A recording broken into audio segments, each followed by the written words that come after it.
Hello, bonjour et bienvenue à la continuité de notre série sur bâtir une famille avec patience. Bâtir sa famille avec patience. Nous sommes dans cette série en vue du discipulat, c'est-à-dire du processus de la transformation de la vie des parents pour que la famille soit meilleure, pour que la famille soit exceptionnelle. Rappelez-vous, nous avons conclu la précédente vidéo en disant clairement que la colère pécheresse, cette colère qui n'honore pas Dieu, cette colère qui n'est pas juste, cette colère qui est égoïste, provient généralement d'un objectif ou bien d'un désir qui a été bloqué. D'un objectif ou bien d'un désir qui a été bloqué. Et nous avons lu pour cela Jacques chapitre 4, verset 1 à 2. Qu'est-ce qui est la cause des querelles et des disputes parmi vous? N'est-ce pas vos passions qui se déchaînent au-dedans de vous? Vous désirez et vous n'avez pas, alors vous assassinez. Vous convoitez et vous ne pouvez pas obtenir, alors vous vous battez et vous querellez. Alors, nous avons compris d'où viennent les bagarres, d'où viennent les luttes, d'où viennent les querelles. Elles viennent des désirs, des passions qui combattent entre nous, des passions qui n'ont pas atteint leurs objectifs. Donc, d'un point de vue biblique, avons-nous dit, il existe deux types de désirs. Et c'est en ce jour, nous voulons détailler ou bien exposer ces deux désirs. Des désirs pécheurs ou bien pécheresses et illégaux. Qu'est-ce qu'un désir illégal, un désir qui pousse au péché?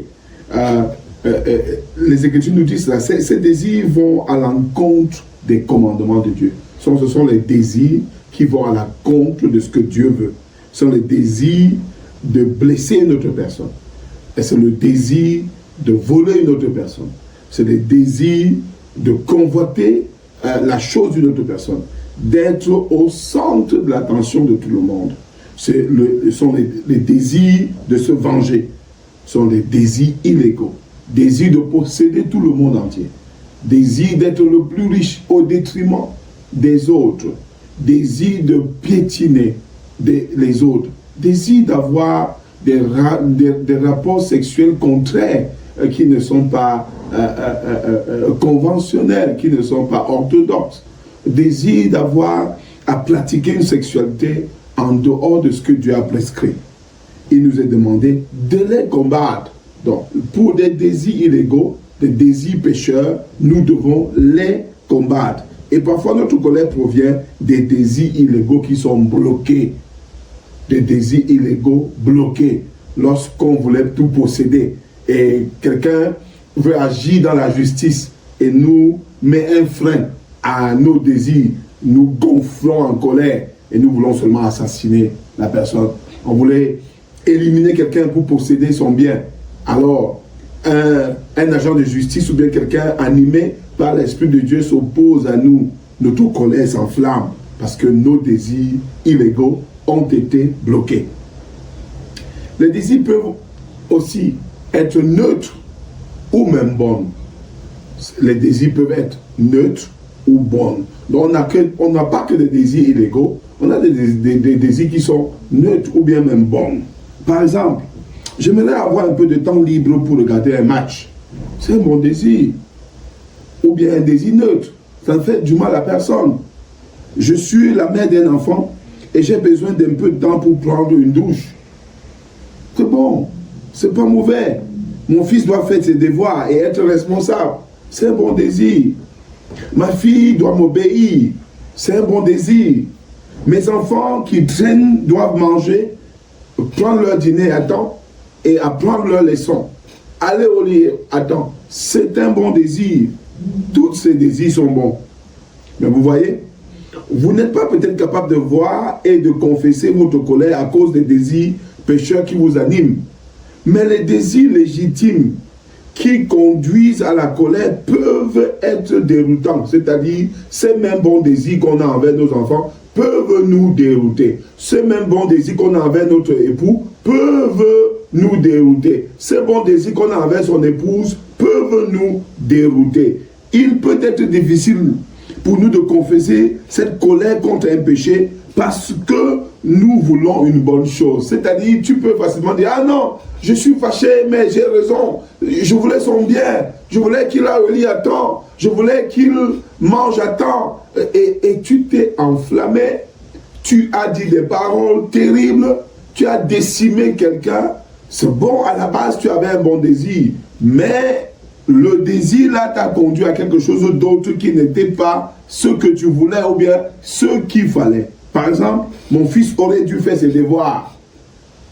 Le problème est qu'à ce moment-là, mon bon désir est devenu une exigence. Ce qui était bon au début est devenu le Seigneur même de ma relation avec mon fils. Et j'exige impatiemment de Dieu et des autres, quelles que soient les conséquences. Donc, un bon désir peut être transformé en une exigence et ça change tout. David Paulisson dit pour cela, le mal dans notre désir ne réside généralement pas dans ce que nous voulons, mais dans le fait que nous en voulons trop. Souvent, l'objet d'un désir est très bon, et le mal réside dans ce que le désir devient Seigneur. Le désir naturel de bonnes choses sont censés être subordonnés à notre désir de plaire à celui qui donne les dons.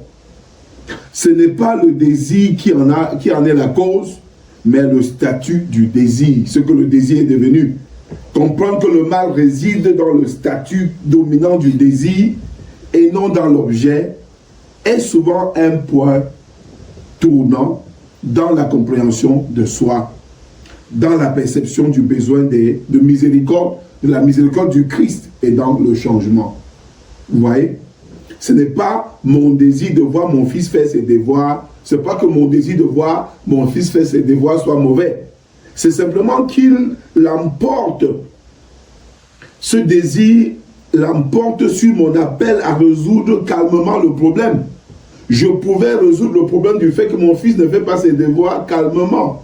Mais le désir devient fort, devient Seigneur, et je change la façon de le faire. Et c'est en fait ça qui est le péché. Ce n'est pas mon désir qui est le péché, c'est ce que je fais, c'est ce que mon désir devient. Et mon bon désir est devenu une exigence. Lorsque nous cherchons à nous conseiller dans une situation qui nous met en colère, il est essentiel de nous demander quelle est la demande qui m'anime, quel est le désir qui m'anime, quelles sont mes attentes et quels sont les droits que je pense avoir. Parfois, nous pensons trop avoir le droit sur la vie de quelqu'un au point de l'énerver sur ce qui le concerne à lui. Pour résoudre ce problème, je dois cesser de rejeter la faute sur les personnes qui nous entourent et me rendre compte que ma colère est née de mes désirs intérieurs. Ma colère, dans ce cas, n'est pas née de ce que quelqu'un a fait, mais de ma mauvaise gestion, de la bonne volonté que j'avais envers mon prochain. Je ne dis pas parce qu'elle n'a pas fait ses devoirs, elle s'est disputée avec moi. Ou elle s'est disputée avec moi, elle m'a même insulté, elle a refusé de faire ses devoirs, et puis elle m'a même insulté. Non, c'est à cause de mon désir d'avoir un fils ou bien une fille parfaitement obéissant. Je voulais qu'il soit tellement intelligent que je n'ai même pas pris la bonne démarche pour l'y amener. Et la personne ne comprenant pas le bonheur que je veux pour elle, m'a plutôt se fiché de moi. Et moi, je ne voulais pas que ça se passe ainsi. Donc, il y a les mauvais désirs qui sont pécheresses, mais il y a aussi des bons et des désirs neutres qui peuvent devenir également péchés à cause de la mauvaise gestion. Plus tard dans cette série, je dirais avec ce bon désir, la colère est une incitation à élaborer un plan. C'est-à-dire que lorsqu'on a un bon désir pour quelqu'un, un désir neutre, un désir qui n'est pas un pécheur, qui n'est pas pécheur, un désir dans lequel on ne tire aucun intérêt autre que de voir la personne devenir ce que Dieu veut, cela doit plutôt m'aider à élaborer un plan et non me pousser à la colère. Donc, pour l'instant, il nous suffit à ce niveau de savoir que la colère pécheresse vient de mon propre objectif ou de mon désir qui est bloqué. Donc, voilà d'où vient la colère. Et l'autre colère, qui vient des bons désirs, vient de ce que nous avons remplacé, nous avons donné une grande position à ces grands désirs. C'est devenu une exigence, quelque chose que nous voulons imposer à tout prix. Donc, quels sont les désirs qui nous animent? S'agit-il des désirs pécheurs ou des bons désirs qui sont devenus des exigences? Pourquoi es-tu en colère avec les gens qui sont autour de toi? Est-ce que c'est une combinaison des mauvais désirs et des bons désirs qui sont devenus une exigence? Vous y réfléchissez, vous allez y réfléchir davantage pendant les 5 lectures que je vous propose en semaine. Prenez le temps d'ouvrir la parole devant le Seigneur dans la prière.